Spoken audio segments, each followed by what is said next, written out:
Udah. Bismillahirrahmanirrahim. Assalamualaikum warahmatullahi wabarakatuh.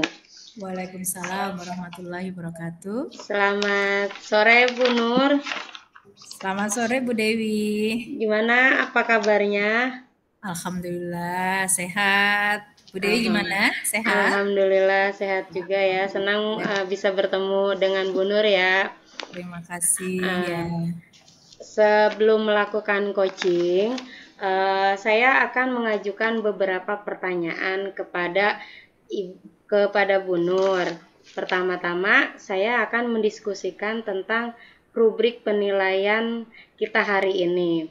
Jadi, pada coach hari ini, coach dan coaching akan saya amati dan nilai sesuai dengan rubrik penilaian. Apakah sudah sesuai dengan alur Tirta atau belum?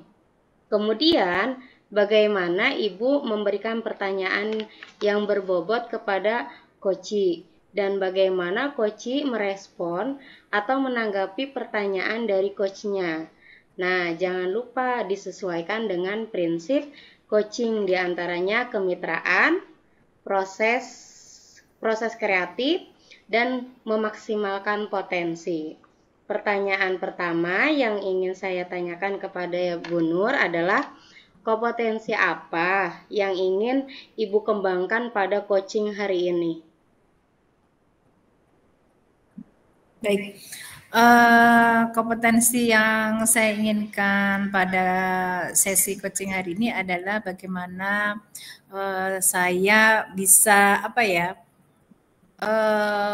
posisi fokus, artinya mendengarkan apa yang disampaikan oleh coachee, yang mana nanti di saat saya menjadi pendengar yang baik ya pada saat fokus itu, dan saya bisa mengidentifikasi gitu ya, mengidentifikasi apa yang yang disampaikan oleh coachee, sehingga dengan dari sesi ini bisa mendapatkan kesimpulan yang mana nanti dari sisi coachee sendirilah yang akan menemukannya seperti itu. Nah, kemudian pertanyaan yang kedua yaitu kompetensi mana yang ingin Ibu kembangkan secara spesifik yang ingin diobservasinya? Itu tadi, bagaimana saya memiliki kompetensi untuk menjadi pendengar yang baik ya, sehingga saya bisa dalam posisi fokus gitu pada coach saya. Oh ya, bagus sekali ya Bu Nur. Nah, sekarang kemudian yang terakhir nih ya, indikator yang bagaimana yang diinginkan Ibu dalam proses coaching hari ini? Indikator maksudnya saya mampu menjadi pendengar yang baik, gitu kan maksudnya? Iya, begitu Ibu. Pendengar yang baik, kemudian saya bisa memahami tujuan dari sesi coaching ini. Setelah itu saya juga bisa memiliki kemampuan untuk mengidentifikasi atau menggali ya, dengan menggali pertanyaan kepada coachee apa yang dialami saat ini. Terus kemudian dengan identifikasi itu akhirnya saya mampu untuk menggali rencana aksinya dari coachee gitu, sehingga coachee nanti itu bisa mendapatkan jawaban dari masalah yang dihadapi dengan adanya tanggung jawab tadi dan waktunya kapan mau memperbaikinya. Oh, begitu. Bagus ya Bu Nur.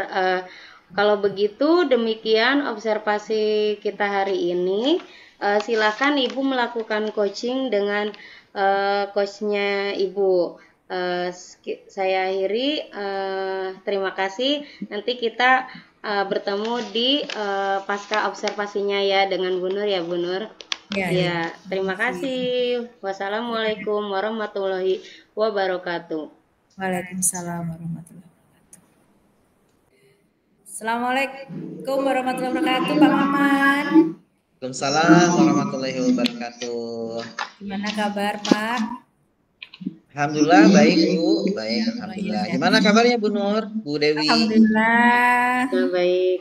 Ya. Dewi sehat ya. Sehat ya, alhamdulillah baik ya. Pak Maman,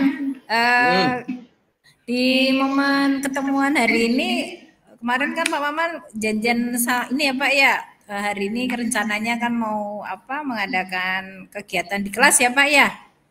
Hari ini tadi itu Ya, ya? kegiatannya kemarin ya sudah Bu, kemarin saya Saya. melakukan kegiatan pembelajaran di kelas dan juga sudah dilakukan disupervisi oleh Bu Dewi yang baik hati. Oh gitu, ya ya ya ya. Ya. Pak Maman, dari apa yang sudah dilaksanakan Pak Maman, itu sebenarnya bagaimana yang dirasakan selama pembelajaran di kelas, Pak?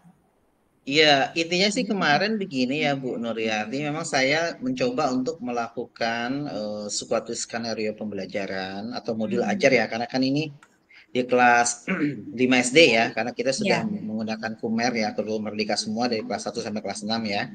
Nah, kita sih penekanannya tujuannya adalah kita ingin coba menerapkan implementasi, yaitu pembelajaran yang memang di situ berbasis diferensiasi ya. Pembelajaran berdiferensiasi dan juga ada proses pembelajaran sosial emosional ya, ini juga kan termasuk hal yang penting di dalam khususnya di dalam kurikulum merdeka begitu. Nah, diharapkan kemarin ketika proses pelaksanaan saya mencoba untuk melakukan terkait dengan itu Bu, pembelajaran berdiferensiasi dan juga pembelajaran sosial emosional. Itu Bu Nur. Ya, ya. Nah, dari apa yang sudah disampaikan di kelas dan Pak Maman sudah menjalankan pembelajarannya, dari apa yang sudah disampaikan tadi, kira-kira menurut Pak Maman, apakah proses pembelajaran berdiferensiasi itu sudah terlihat di kelas, seperti mana yang ada di modulnya, seperti itu Pak? Sudah terlihat seperti itu? Ya, pada saat prakteknya memang untuk pembelajaran berdiferensiasi memang saya baru menerapkan untuk pembelajaran berdiferensiasi yang sifatnya konten ya Bu ya. Ya. Artinya kita menyajikan beberapa media yang kita gunakan yang mungkin berdasarkan juga kemampuan anak ya. Ada yang mungkin suka membaca gitu ya, ada juga mendengar gitu. Jadi bisa dalam bentuk artikel, juga ada video begitu ya, ada juga dalam bentuk buku gitu ya atau komik begitu ya terkait dengan materi yang kita sedang ajarkan. Paling itu. Nah, yang kedua adalah juga berdiferensiasi dalam hal proses ya. Termasuk proses kita mencoba untuk berdiferensiasi, yaitu adalah kita mengelompokkan anak tentunya berdasarkan sebenarnya bukan hanya sebagai berdasarkan kemampuannya, kita melihat berdasarkan minat dia sih sebenarnya. Kan ada anak yang minatnya membaca gitu ya. Cenderung sebenarnya gaya belajar ya, gaya belajar bukan juga berkaitan dengan kemampuannya. Kita lihat gaya belajar. Ada gaya belajar anak yang memang visual gitu ya. Ada juga yang kinestetik, mungkin yang bergerak. Ada juga yang sifatnya tadi melihat gitu ya. Nah, kita ada pengelompokan berdasarkan gaya belajar tersebut yang tentunya itu saya udah analisa ya sebelumnya memang kita kelompokkan ini loh anak-anak yang memang gaya belajarnya seperti ini gitu sehingga memang agar dia bisa mudah untuk menerima pembelajaran tersebut. Paling gitu Bu untuk penerapan di berdiferensiasinya dalam hal itu begitu. Ya, baik Bapak tadi disampaikan oleh Bapak bahwa Bapak kan ngajarnya di kelas 5 ya Pak ya? Iya betul. Ya, dan sedangkan tadi salah satu diferensiasinya itu ada di konten, seperti itu Pak ya? Konten sama Dan, proses ya. Proses ya. Nah, di konten tadi itu dilihat dengan gaya belajarnya siswa untuk kelas 5 SD biasanya atau yang saat ini Bapak hadapi itu kontennya bagaimana Pak cara mengantisipasi gaya belajarnya siswa yang berbeda-beda dikaitkan dengan kontennya dalam pembelajarannya menggunakan sumbernya atau apa itu Pak? Ya, intinya sih memang kita sudah membuat perencanaan ya. Jadi ada memang beberapa bahan yang kita gunakan yang itu bahan bacaan gitu ya dalam bentuk buku atau komik. Juga ada memang bahan dari video yang saya ambil dari YouTube ya yang kita tayangkan juga ke anak begitu. Jadi anak memang tadi berdasarkan pengelompokannya ada memang beliau dengan tema yang sama ya dengan tema yang sama cuman memang hanya media yang berbeda begitu ya. Ya, artinya memang itu sudah kita jalankan dan juga cenderung anak juga sebenarnya mungkin senang ya karena memang sesuai dengan gaya belajar dia atau mungkin minat dia ya terkait dengan pembelajaran begitu ya. Itu Bu Nur. Nah, Bapak di kelas 5 ya mapelnya apa, Pak? IPAS ya? Apalnya kita IPAS Bu ya. Nah, ilmu IPAS ya. Nah, pengetahuan alam dan sosial ya. Bapak di IPAS tadi disampaikan berdiferensiasi baru konten dan proses. Nah, kemungkinan bisa nggak sih kalau di IPAS ini kita menerapkan diferensiasi produk, Pak, untuk kelas 5 menurut Bapak? Iya, ya seharusnya bisa ya Bu ya. Iya, iya. Mungkin itu salah satu yang memang perlu kita lakukan perbaikan ya. Jadi sebenarnya bisa juga sih ketiga-tiganya di dalam pembelajaran berdiferensiasi baik yang konten, proses maupun juga produk ya. Sebenarnya kita ada produk juga ya, tapi memang tidak menerapkan berdiferensiasi ya. Artinya mungkin produk yang dibuat itu masih dalam bentuk pekerjaan yang memang dilakukan sama ya begitu ya. Jadi tidak dibedakan begitu atau Ya. disesuaikan dengan memang keinginan anak misalnya wujudnya boleh beda-beda begitu. Ini memang masih kita gunakan secara sama gitu. Misalnya terkait dengan lembar kerjanya, pengerjaan dari tugas akhirnya itu kita masih menggunakan semuanya diperlakukan sama begitu. Jadi belum kita bedakan gitu. Nah, itu mungkin yang jadi upaya untuk tindakan perbaikan ke depan gitu ya. Tapi kan intinya memang pembelajaran berdiferensiasi itu kan sebenarnya kalaupun hanya berdiferensiasinya kontennya saja itu sebenarnya udah dikatakan berdiferensiasi sebenarnya kan Iya, iya, iya. Ya, ya. begitu Bu. Jadi sebenarnya untuk mata pelajaran IPAS itu bisa ketiga-tiganya ya Pak ya diterapkan ya Bisa Pak ya. ya, Ya, tapi ya. memang juga tidak semua juga memang kita harus bisa memilah ya materi-materi yang memungkinkan untuk bisa dilakukan diferensi tiga-tiganya. Ya. Tapi tidak semua juga harus tiga-tiganya Bu ya. Kita tergantung melihat dengan materi-materi yang ada. Mungkin ya bisa saja mungkin yang diferensiasinya bisa di produknya, ya juga prosesnya mungkin sama. Apa dia juga sebaliknya bisa di prosesnya atau di kontennya. Sebenarnya ya memungkinkan tergantung nanti kebutuhan kita saat belajar ya. Termasuk juga kebutuhan skenario atau modul ajar yang kita akan gunakan begitu. Ya. Baik, Bapak tadi disampaikan perbaikan ke depan menurut Pak Maman memang IPAS itu bisa di diferensi produk, artinya siswa bisa menghasilkan produk sesuai dengan tema yang disampaikan di kelas. Nah, kira-kira kapan atau di materi apa yang bisa menggunakan diferensiasi produk dan direncanakan kemungkinan kapan Pak seperti itu?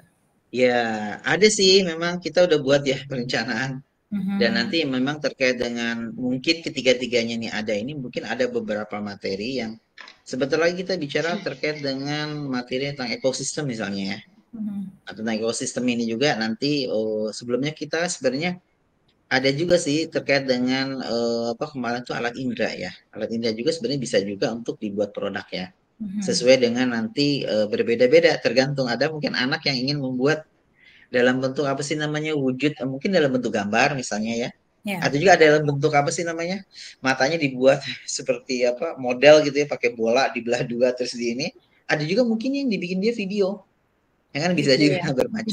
Bisa ya. Itu mungkin ke depan nanti kita coba akan lakukan di beberapa pertemuan nanti dia akan datang. Mungkin di pertemuan keberapa ya? Mungkin ya sekitar materi keberapa tuh ya? Tapi adalah intinya mungkin masuk masih di semester 1 mungkin sekitar di bulan November gitu. Bulan-bulan Itu November. Bunur. Baik ya. Jadi sebenarnya banyak hal yang bisa kita gali ya dengan beberapa diferensiasi yang ada dengan melihat apa materi yang sedang dijalankan saat ini. Jadi dapat disimpulkan mungkin Pak Maman dari apa yang tadi sudah disampaikan oleh Pak Maman.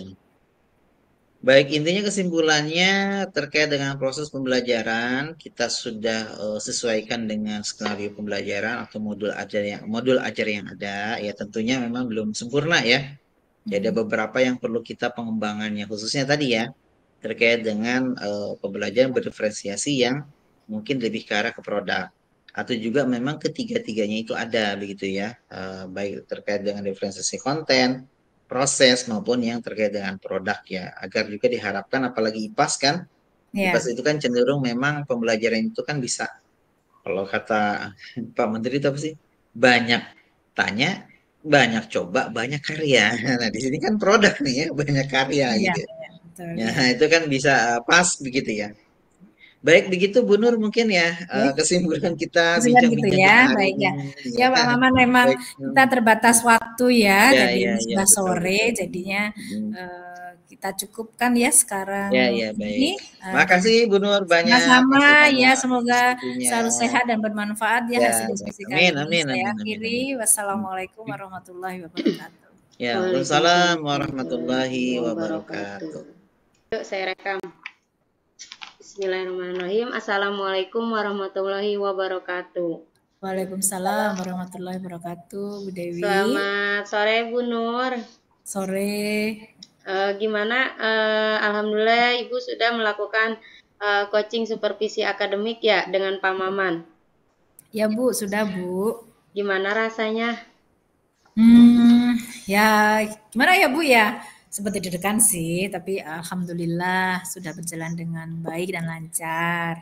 Ya, alhamdulillah. Nah, sebelum penutupan kita ya Bu, saya Ya. akan menanyakan beberapa pertanyaan nih. Yang pertama, apa yang sudah Ibu lakukan pada saat coaching supervisi akademik terkait indikator ketercapaian yang Ibu inginkan sebelum pra-observasi?